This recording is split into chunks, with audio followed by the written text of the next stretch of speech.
Welcome to today's deep dive. So I want you to imagine walking into a room in 15th century Florence. You're a wealthy merchant, maybe a visiting diplomat, and you step into this deeply private space. You look up, and there, just dominating the wall, is this massive painting. And we are talking massive. It's nearly 3 meters wide by almost 2 meters tall. Yeah, it's huge. But honestly, it's not the sheer size of the canvas that makes your jaw drop. It's the subject. Because right there in the center, life-sized and completely unapologetically nude, is a pagan goddess. Which is something we really have to, pause and emphasize here. Because I think it's hard for a modern viewer to grasp just how completely scandalous that would have been. I mean, if you were living in Florence at that time, your entire visual world was dominated by the church. Right. The only time you ever really saw a large-scale nude figure in art was if you were looking at, say, Adam and Eve. Right, and if I recall my art history, they were almost always covering themselves up in absolute shame, right? Getting chased out of the Garden of Eden. Yeah. It was a very binary visual language. Yeah. You were either heavily clothed and pious, or you were naked and sinful. That is the perfect way to describe it. It's a visual language of guilt. Yeah. But then you encounter this painting by Sandro Botticelli, and there is no shame here. There's no Christian guilt at all. Wow. This is a mythological scene pulled straight from classical Greco-Roman antiquity. And yet it's painted with this level of reverence that was usually strictly reserved for the Virgin Mary. It was a totally revolutionary moment. It signaled that the cultural elites of the city were fully embracing this new intellectual era Renaissance humanism. Which was all about rediscovering classical antiquity, right? Yeah. And placing human experience and beauty back at the center of the universe. And of course, the painting we are talking about is Botticelli's The Birth of Venus. I mean, it is arguably one of the most famous images in the world. You've seen her face on dorm room posters, coffee mugs, high fashion magazines, pop culture parodies. But our goal for today's deep dive is to look way past that familiar surface. Because there's so much more there. There really is. We are going to explore the hidden philosophies, the incredibly tragic real-life muse behind that iconic face, and the fascinating, almost bizarre technical imperfections that actually make this painting a masterpiece. So, okay, let's unpack this. How does a painter in the 1480s get away with creating a giant, naked pagan goddess without being immediately exiled or, labeled a heretic? Right, yeah. To understand that, you have to look at the money and the power behind this Florentine art world. And in the late 15th century, that basically meant exactly one family, and that's the Medici. Ah, the Medici, of course. Always the Medici. They were the undisputed rulers of Florence. They essentially controlled the government, the banking system, and the cultural output of the entire republic. Yeah.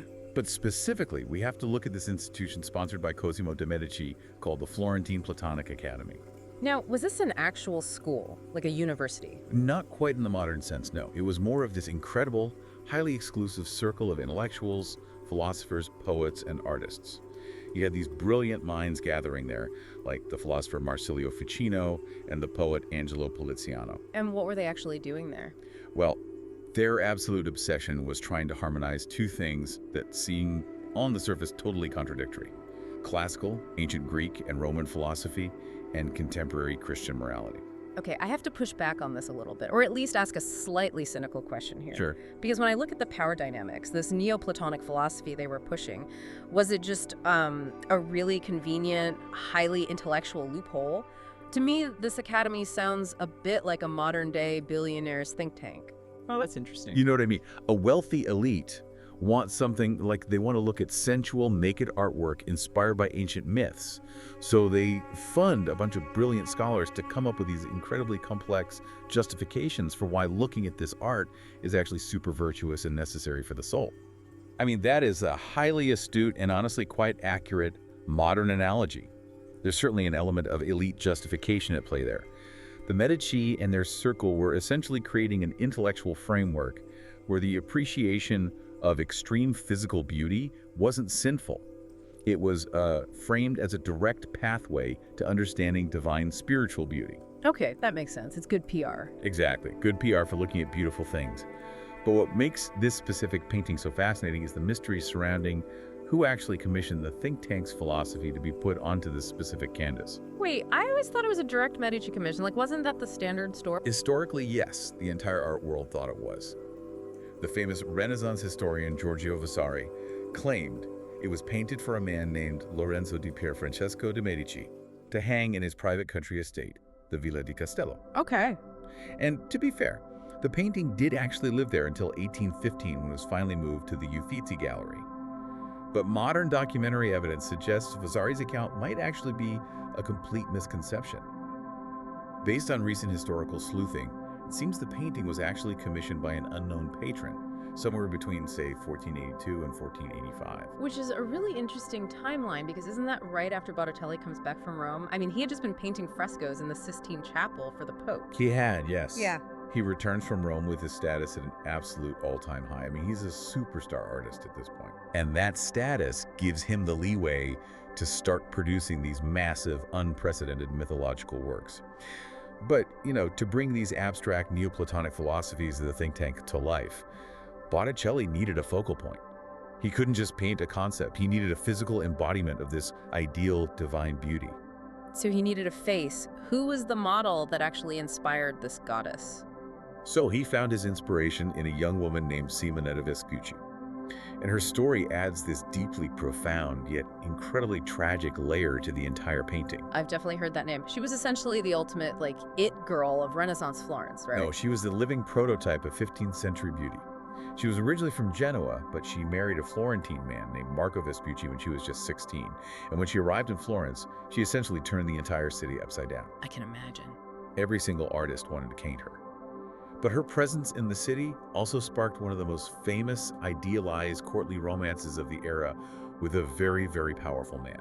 This is Giuliano de' Medici, right? The younger brother of Lorenzo the Magnificent. That's the one. Giuliano falls madly in love with her. Now, she is a married woman, so this is supposedly that impossible, chaste, medieval concept of courtly love, admiring her from afar. Right, very idealized. Yeah. And in 1475, there is this massive jousting tournament held in the city square to celebrate a political alliance.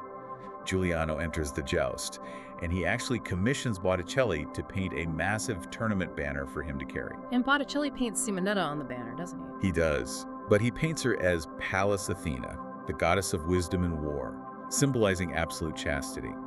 She's standing on burning olive branches, carrying a shield with the head of Medusa, and there's a French motto painted at the top, La Sans Part, which means the peerless one. Wow. It was this grand, highly public, yet deeply symbolic declaration of his devotion to her. So literally the whole city knows about this intense infatuation. It's out in the open. But then, almost immediately after this grand romantic gesture, everything just falls apart in the most horrific way possible. It's a staggering sequence of tragedies, honestly. Just a year after that glorious tournament, Simonetta contracts tuberculosis and dies.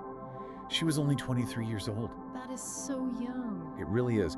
And if that wasn't enough to just break the city's heart, just 2 years later, Giuliano de' Medici is brutally assassinated. Okay, wait. This is the Pazzi conspiracy, right? Can you explain what that actually was, just for listeners who might not be familiar with Florentine politics? Of course. The Pazzis were a rival banking family who desperately wanted to overthrow the Medici's control of Florence. So on Easter Sunday in 1478, during High Mass in the city's main cathedral, assassins actually attacked Giuliano and his brother Lorenzo. Right in the cathedral. Yes, right during Mass. Mm-hmm. Lorenzo managed to escape with a wound, but Giuliano was stabbed 19 times and literally bled to death on the cathedral floor. It was a massive trauma that fundamentally shattered that sort of golden age atmosphere of Florence. That is incredibly dark. So in the span of, just a few years, the city's most beautiful woman and its most glamorous prince are both dead. Yeah, which elevated Simonetta from just a beautiful local celebrity into a true mythical figure. She came to represent lost youth, lost beauty, and the fleeting nature of perfection. And Botticelli was utterly captivated by her memory. So he kept painting her. Constantly. Long after her death, he used her face repeatedly.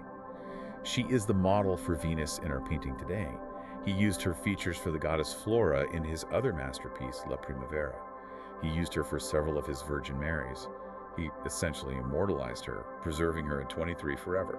That gives the painting such a melancholic undertone when you look at it. Okay, so we know who is in the painting, and we know the intellectual climate that allowed it to exist.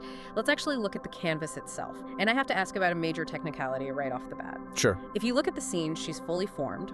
Why on earth is it called The Birth of Venus if we aren't actually seeing her being born? That is a wonderful observation, because the title is actually a massive misnomer.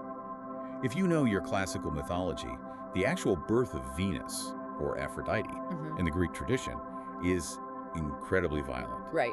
According to the ancient poet Hesiod, she was born after the Titan Cronus castrated his father Uranus and threw the severed anatomy into the ocean. The mixing of that divine blood with the churning sea foam is what supposedly creates the goddess. Yeah, that is a wildly different vibe than what we see in the painting. It's totally, completely bonkers, and Botticelli totally skips the gore. Completely ignores it. What he shows us is not her birth, but her arrival. She has already been formed from the sea foam, and she is being blown gently toward the shores of one of her sacred islands, either Cyprus or Paphos. Let's trace the action from left to right, because the way the scene is constructed is so dynamic. If you look at the far left side of the painting, you have these two flying figures intertwined in the air, seemingly blowing her toward the beach. Who exactly are they? So the primary figure is Zephyr, the god of the west wind. He is forcefully blowing this visible stream of air from his puffed cheeks to propel Venus to the shore. And wrapped in his arms is a female figure. Most art historians identify her as Chloris, a nymph associated with spring and flowers. Okay. Though, a few argue it might be Aura, the goddess of the morning breeze.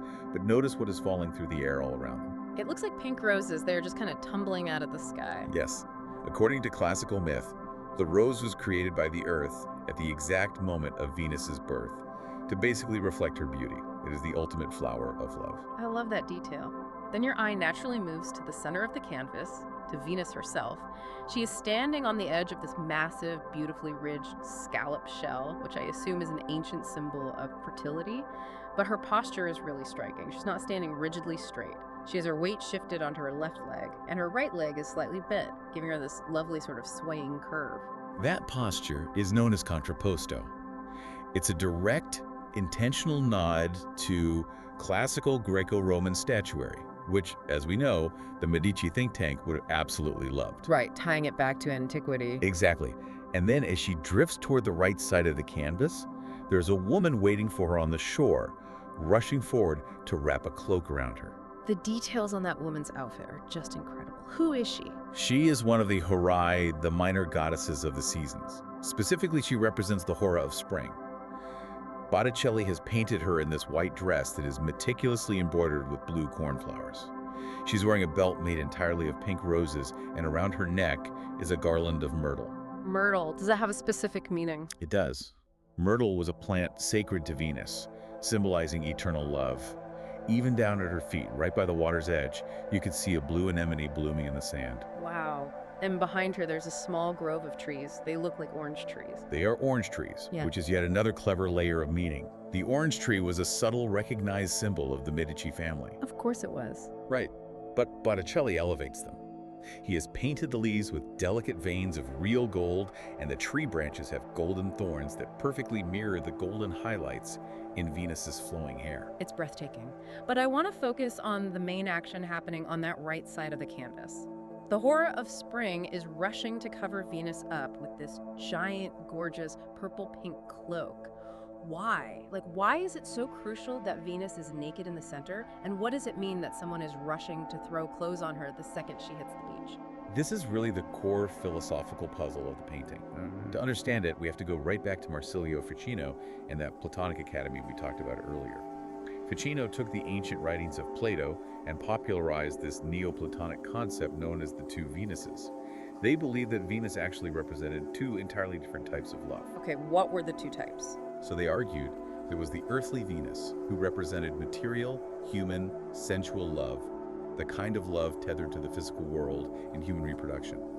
And then there was the heavenly Venus, who represented pure, spiritual, divine love, the kind of intellectual love that elevates the human soul closer to God. Hold on, let me stop you right there, because this feels completely backward to a modern brain. If I'm looking at this painting, my assumption is that the naked, incredibly sensual version of the goddess is the earthly one, and the version getting covered up in a modest, beautiful cloak must be the pure heavenly one. Are you saying it's the opposite? I am saying it is exactly the opposite. It is highly counterintuitive today, yes, but the Neoplatonists believed that the naked Venus represents pure, heavenly, spiritual love. She is naked because she is divine. Her beauty is absolute truth, completely untethered from the material world. She doesn't need the adornment of clothes. Wait, really? But the second she steps off that shell onto the shore? The second she steps onto the land, the Horae throws that beautifully patterned cloak over her. By putting on a man-made garment, she is entering the material world. She is taking on the physical trappings of earthly existence and transitioning into the earthly Venus. Wow. So they are taking this deeply pagan image of a nude goddess and essentially reading it with the reverence of a religious text. They absolutely were reading it through a spiritual lens. In fact, major art historians like Giulio Carlo Argan have pointed out massive visual and thematic parallels between this painting and the baptism of Christ. Wait, how does a naked pagan goddess parallel the baptism of Christ? That seems like a stretch. Well, look at Andrea del Verrocchio's famous painting of the baptism of Christ, which Botticelli almost certainly studied. The compositional structure is strikingly similar. Venus rising from the waters of the sea parallels the Christian soul emerging, purified from the baptismal waters. For the Neoplatonists, ultimate beauty was a direct attribute of God. So, contemplating the divine naked beauty of this pagan goddess was meant to evoke the exact same spiritual awe as contemplating the Virgin Mary. That is a massive intellectual leap, but you can see how brilliant the think tank was in constructing it. I mean, Botticelli wasn't just painting a pretty scene, he was practically inventing a brand new visual language to communicate a very specific philosophy. Exactly. But here's the thing. To pull this off, to make her look this ethereal and divine, we have to talk about how he actually physically made this object because he broke a ton of artistic rules. Let's start with his technique and his materials, because they are deeply unusual. This massive painting is tempera on canvas. At this time in history, a major important commission like this would almost always be painted on heavy wooden panels. Why use canvas then? I thought canvas was mostly used for cheaper, temporary things like those tournament banners we talked about earlier. Exactly, or for, decorations in unheated country villas where wood panels might warp from the dampness.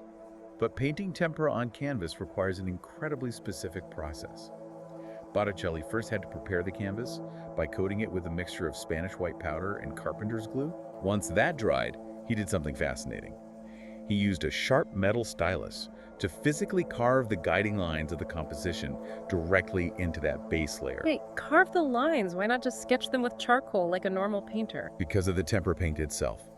Tempera dries incredibly fast, like almost instantly. You don't have time to blend colors on the canvas like you do with oil paints. You need absolute physical boundaries to work within. After incising the lines, he outlined his figures in a dark, very liquid ink. Then he built up the colors in successive distinct layers.